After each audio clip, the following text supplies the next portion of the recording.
Okay, today we're going to do Flying Geese, and I'm amazed when I do demos at quilt shows how many people tell me they absolutely hate doing the Flying Geese. So I'm going to show you how we do them on our leave-in foundations, and if you can sew on a line, you can make perfect Flying Geese.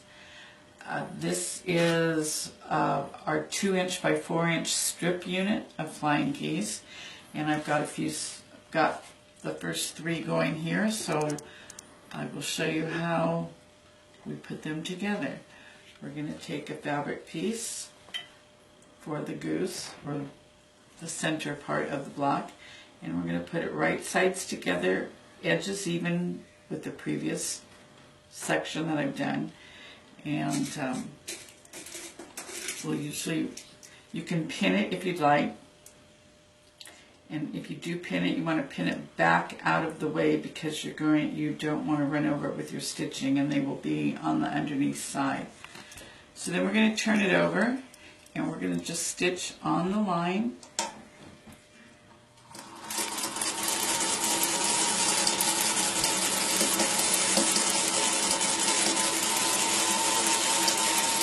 You use a regular stitch length. You don't need to back stitch, as long as there's another seam that will be crossing the line you're sewing on. And I like to cut my threads as I go. And then we'll turn it over, and we will take the pins out and take it to our pressing mat. And I like to just set the seam first and then just pull it up and press it nice and flat. And there you can see we have a perfect point. So then our next step is to turn it over, and we're going to trim. I just added piece number 10. You're going to follow in numerical order. Number 11 is next, and this is the line that we'll be stitching on. So we put a straight edge along that line and fold the foundation back over the straight edge. And then we're going to use an add a quarter ruler. It has a 1/4 inch lip on it, so it just hooks onto that straight edge. And we're going to trim away the extra. And now that leaves me with my 1/4 inch seam allowance. So when I open my foundation, I can see through to the 1/4 inch seam allowance, so I know right where to set my next piece. So we'll turn it with the right side of the fabric up.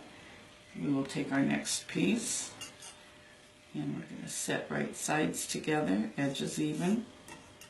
If you want to pin it, you can pin as I did before. You turn it over, and you're going to sew right on that line.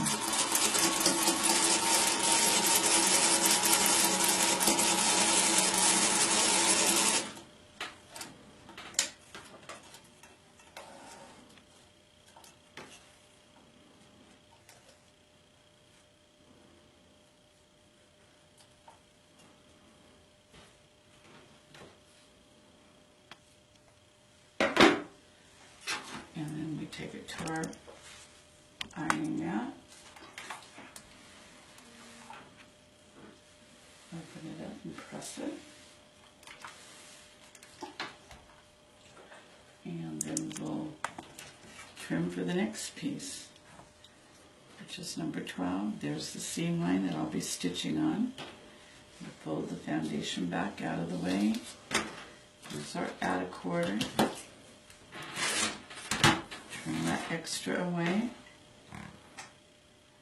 The nice thing about this is Flying Geese, you have 1 or 2 edges of your fabric that are on the bias, and this will keep them from stretching. So you'll get a nice even line and perfect points. Put the next piece right sides together, the edges even. Turn it over.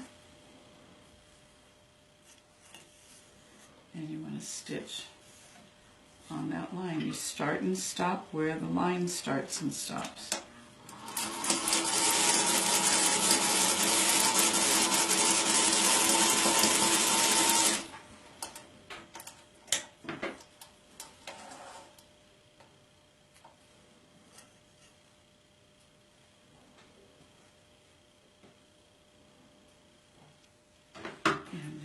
press. It's 3 basic steps. It's trim, stitch, and then press. Now we'll prepare to add piece number 13. And this line right here will be my stitching line, so we'll fold the foundation back. Use our outer quarter ruler. Trim that extra away. And take our next piece. Put right sides together, edges even. This one's a little bigger. I like to pin it.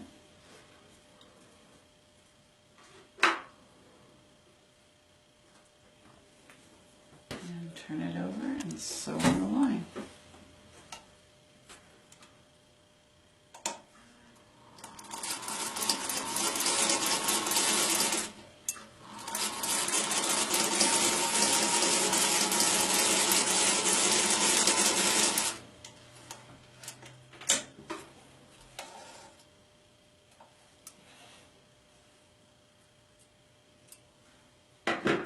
Our flying geese come either as individual units, starting with a 1 inch by 2 inch, all the way up to 3 inch by 6 inch, and we also have them in the strips like this. And there you see you have another perfect point. And you're just going to continue doing this. If you want to make a long strip, like for a border on the outside of your quilt, you just keep adding the strips of the foundation together till you get the length that you want. And we also have individual units. This happens to be a 1 inch by 2 inch unit. There's 4 units there, so you can do them individually or in the strips. And that's all there is to it.